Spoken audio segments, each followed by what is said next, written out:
네, 여러분 안녕하세요. 반갑습니다. 오늘 전사님하고 우리가 살펴볼 말씀은 이사야 9장 4절에서 7절 말씀이에요. 여러분 이 말씀을 통해서 참 이 땅에 어떤 한 아이가 태어났는데 이 아이가 과연 누구이며 우리를 또 어떻게 하기 위해서 이 땅에 오셨는가 우리가 다시 한번 잘 배워보는 그런 시간을 가지면 좋겠어요. 여러분 혹시 여러분 동생 있는 친구들 있어요? 동생? 있어요? 있죠. 많이 있죠. 동생이 그러면 태어났을 때 여러분 그때 잘 혹시 기억나요? 내 동생 태어났을 때 여러분들 동생을 보러 가기도 한 사람도 있을 테고 뭐 잘 기억 안 나는 친구들도 있을 거고 너무너무 잘 기억나는 친구들도 있을 텐데 여러분 그때를 한번 잘 떠올려 보세요. 동생이 태어났을 때 어땠을까? 어땠어요? 자, 보통 동생이 태어나면 아마 동생은 이렇게 좀 언니나 오빠나 형 좀 귀찮을 수 있어요. 막 너무 이렇게 예뻐하는 그런 모습을 볼 때. 하지만 우리들은 여러분들이 동생을 딱 맞이했을 때 어때요? 너무너무 기쁘죠? 동생이 와 진짜 기쁘다 동생 태어났다. 지금은 어때요? 골칫덩어리예요? 말을 너무 안 들어요? 여러분 그때를 한번 생각해 보세요. 동생이 막 태어났을 때 여러분 다 하나같이 너무너무 여러분 좋아했을 거예요. 그래서 막 빨리 엄마 동생 너무 빨리 보러 가요. 아빠 보러 가요. 이렇게 여러분 그렇게 얘기하는 친구들이 많이 있었을 텐데 자 마찬가지로 이뿐만이 아니라 여러분 누군가가 이 땅에 딱 태어난다고 하면은 아이가 태어난다고 하면 많은 사람들에게 기쁨이 돼요. 즐거움이 되고 그래서 많은 사람들은 아이를 통해서 앞으로 또 이 아이를 우리가 어떻게 키울 것이고 또 이 아이가 앞으로 어떻게 자랄 것인가에 대한 그런 기대감들이 있죠. 그것이 나의 가족이 될 수도 있고 아니면 또 다른 누군가의 가정이 될 수도 있는데 마찬가지예요. 여러분 이 아이를 통해서 우리가 많은 것들을 우리가 생각하고 또 많은 또 앞으로의 일들을 계획하지만 오늘도 우리가 말씀을 보니까 이사야 선지자가 이야기해요. 한 아이가 태어날 것이다. 그러면서 그 아이에 대해서 소개하는 거예요. 여러분들이 이미 뭐 큐티를 했기 때문에 이제 다 이 정도 됐으면 눈치를 챘겠죠. 그 아이가 누군가인 것에 대해서는. 그쵸, 맞아요. 그래서 그 아이는 바로 여러분이 이제 다 알고 있듯이 예수님이잖아요. 예수님. 그러면 그 예수님에 대해서 우리가 조금 더 예수님이 과연 어떻게 이 땅에 태어나셨는가 그걸 우리가 볼 텐데 이사야 선지자는 예수님을 알지도 못했어요. 또 보지도 못했어요.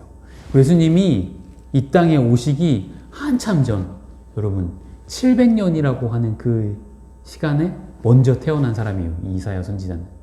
그래서 예수님보다 700년을 먼저 오신 이 선지자가 앞으로 오실 예수님에 대해서 이야기하는 부분이에요. 자, 당시 이사야 선지자가 살던 시대에는 참 많은 백성들이 힘들었어요. 외부로부터 사람들이 나라를 공격했고 또 빼앗고 또 많은 그런 괴롭힘을 당했죠. 그래서 이스라엘 백성들은 그런 상황 가운데 참 우리에게는 장차 우리를 이런 어려움과 이런 고통 이런 상황에서 우리를 건져내 주실 우리에게 자유를 주실 우리에게 평화를 주실 그런 분이 올 것이다 라는 그런 조그만 생각과 믿음들이 있었어요. 그걸 바로 이야기한 사람이 이사야 선지자였죠. 그래서 이사야 선지자의 이 이야기는 이스라엘 백성들에게 참 큰 기쁨을 주고 선물을 준 거예요. 장차 나실 그 메시아, 그 한 아이가 너희에게 진정한 자유와 평화를 줄 것이다. 여러분 생각해 보세요. 너무너무 힘이 되는, 너무너무 기쁨이 되는 그런 말씀이에요. 우리는 지금 너무 힘들어요. 우리는 지금 너무 고통스러워요. 고난 속에 있어요. 사람들이 우리를 너무 괴롭혀요. 그런데 장차 누가 태어나서 그 아이가 우리에게 평화를 줄 거라고 이야기해요. 여러분 얼마나 기쁘겠어요. 오늘 6절에 나와 있는 이야기죠. 선생님이 읽어볼게요. 한 아이가 우리에게 낳고 한 아들을 우리에게 주신 바 되었는데 그의 어깨에는 정사를 메었고 그의 이름은 기묘자라 모사라 전능하신 하나님이라 또 영존하시는 아버지라 평강의 왕이라. 이렇게 선지자는 그 아이에 대해서 소개하고 있는 거예요. 우리가 알고 있는 장차 오실 예수님에 대해서 이렇게 소개하고 있어요. 자, 그렇다면 여러분 여기서 이야기했던 그의 이름은 기묘자라 모사라. 여러분 약간 좀 말이 어렵죠? 기묘자, 모사. 무슨 말일까요? 여러분 기묘자라고 하는 거는 어떤 정말 놀라운 경이로운 그런 일들을 행하는 사람을 말해요. 또 모사라고 하는 거는 어떤 일들을 잘 계획하고 그 일을 치밀하게 잘 세워서 그 일이 잘 풀리도록 그렇게 하는 사람들을 모사라고 했어요. 즉 하나님께서 이 아이를 통해서 놀라운 그런 일들을 하시고 계획하심을 알려주는 그런 이름이지요. 예수님의 이름이 예수님뿐만 아니라 당시 구약시대에는 기묘자, 그는 기묘자였고 모사였다. 이렇게 또 불리었어요. 또 뭐라고 아까 했었죠? 바로 전능하신 하나님이라고 말했던 거예요. 전능하신 하나님, 바로 용맹스러운 그런 하나님, 적군을 무찌르고 싸워 이길 수 있는 능력이 많은 그런 하나님, 그런 분이 곧 예수님이다 라고 또 선지자는 말씀하고 있어요. 그래서 장차 오실 예수님은 이렇게 능력이 많은 용맹스러운 왕처럼 많은 사람들을 무찌르고 적으로부터 우리를 보호하여 우리를 안전하게 해주실 수 있는 그런 왕이다. 이렇게 말씀하고 있는 거죠. 또 뭐라고 해요? 바로 영원히 살아계신 아버지이시다 라고 말씀하고 있어요. 이 말은 즉 백성과 그런 왕의 관계가 아니라 백성과 왕과 신하의 관계가 아니라 아버지와 아들의 관계. 여러분, 아버지와 아들, 아버지와 딸의 관계, 이런 가족, 자녀의 관계를 이룰 것이다 라는 것을 말씀하고 있는 거예요. 너무나도 사람들에게 있어서 이 말씀은 큰 위로가 되고 힘이 되었을 거예요. 그들에게는 많은 그런 외세의 침략에 의해서 고통당하고 어렵고 수많은 그런 힘든 일들을 겪는 가운데 앞으로 오실 왕은 참 그런 놀라운 경이스러운 일들을 행하고 또 전략을 잘 세워서 용맹스러운 왕이 되어서 너희의 그런 적군들을 다 무찌를 것이고 또 정말로 너희와 아버지가 되어주셔서 우리에게 이런 아버지와 자녀의 관계를 맺게 해주실 것이다 라는 것을 선지자는 이야기하고 있는데 이 말씀이 당시에 그런 이스라엘 백성들에게 참 너무나도 크게 위로가 되고 힘이 되었던 말씀이라는 거죠. 결국 평화의 왕이 오실 것이다. 평화의 왕. 여러분 평화가 뭔지 알아요? 평화. 많이 들어봤죠, 여러분. 이름 중에도 여러분 친구들 중에 혹시 평화라는 친구가 있을 수도 있는데 평화. 여러분 평화는 전쟁과는 반대되는 거예요. 여러분 싸움, 다툼 이런 거는 반대되는 거예요. 여러분 아주 편안한 마음, 걱정이 없는 마음, 시기 질투하지 않는 그런 마음을 갖는 것이 평화예요. 그래서 여러분 평화라는 거는 지금 우리나라가 저기 여러분 북한 알죠? 북한과는 우리가 잠깐 전쟁을 쉬고 있는 그런 상태이지만 평화가 찾아왔을 때는 그런 것들이 모두 이제 사라지는, 전쟁의 걱정이 없는, 싸움의 걱정이 없는, 다툼과 시기 질투의 걱정이 없는 그런 날이 올 것인데 바로 평화의 왕께서 그런 날을 이루어줄 것이다 라는 그런 말씀을 선지자는 하고 있는 거죠. 여러분 정말 놀라운 말씀인 거예요. 그런 날이 우리에게도 찾아올 것이죠. 그래서 이 모든 이름은 종합해보자면 지혜롭고 강하고 또 영원하며 평화로우신 바로 예수님을 뜻하고 있어요. 그래서 여러분 혹시 이제 예수님 떠올리면 그냥 예수님이지 하나님의 아들이구나 여러분 그 정도로만 생각하는 것이 아니라 예수님이라고 하면 기묘자요, 모사요, 전능하신 하나님이요, 살아계신 하나님이요, 또 평화의 왕이요.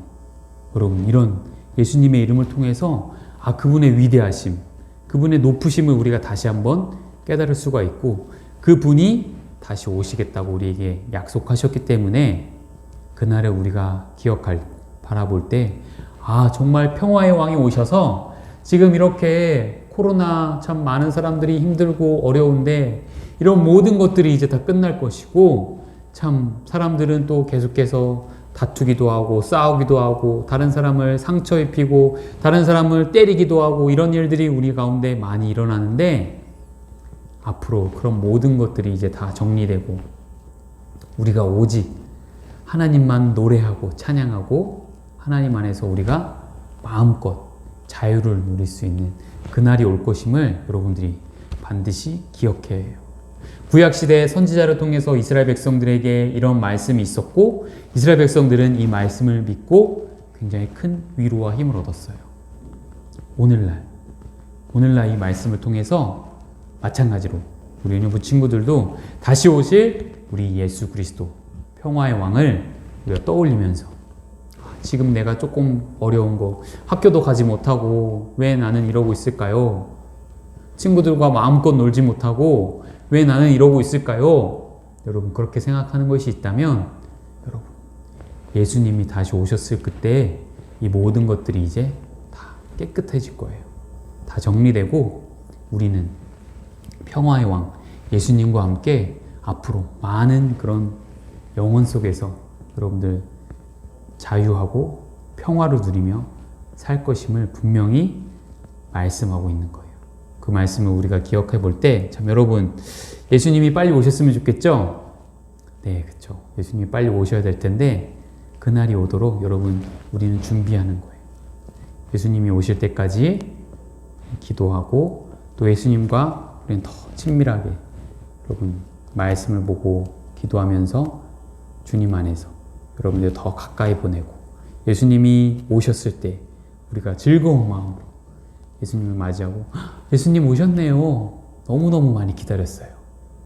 예수님 이제는 예수님과 영원히 함께 할래요. 여러분 이렇게 예수님께 고백할 수 있는 그런 유년부 친구들이 좋겠습니다. 그래서 혹시라도 지금 조금 혹시 여러분들 어려운 마음이 있는 친구들이 있다라면 예수님께 기도하고 또 여러 가지 여러분들 무슨 문제가 있을까요? 코로나를 비롯해서 여러분 또 학교에 가지 못하는 상황들, 또 친구들과 친척들과 자유롭게 만나지 못하는 상황들, 또 심지어는 지금 교회에도 나오지 못하고 있잖아요. 여러분 이런 모든 것들을 우리가 다 이겨내고 예수님이 오셨을 때에 우리가 평화의 왕을 잘 맞이할 수 있도록 예수님과 계속해서 여러분 교제하고 이 신앙생활과 믿음을 잘 이어나갔으면 좋겠습니다.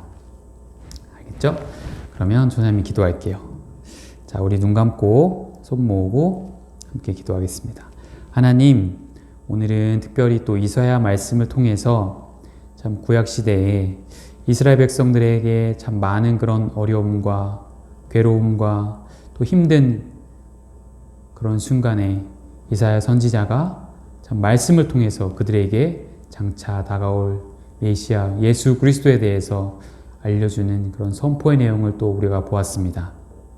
그 말씀은 당시 구약시대의 이스라엘 백성들에게만 허용된 말씀이 아니라 오늘날 우리 유년부 친구들에게도 동일하게 주어지는 말씀이오니 참 우리에게 오실 예수 그리스도, 장차 우리에게 다시 오실 예수 그리스도를 우리가 기대하며 꿈꾸며 소원하며 우리가 주님과 더욱더 친밀한 교제를 이룰 수 있도록 도와주시고 주님이 오시는 그날, 참 그 평화의 왕께서 다시 오시는 그날 우리도 마음껏 기뻐하며 즐거워하며 주님을 맞이할 수 있도록 주님 도와주시고 한 가지 바라옵기는 참 이렇게 우리가 많이 어려운 상황들을 겪고 있는데 이런 상황들이 빨리 끝나서 우리가 예전처럼 다시 예배의 자리로 나와 주님께 예배드리고 우리가 찬양하고 말씀 듣는 그 즐거운 일들을 우리가 앞으로 계속해서 할 수 있도록 주님 우리에게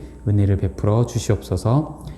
감사드리며 우리 구주 예수 그리스도 이름으로 기도드립니다. 아멘.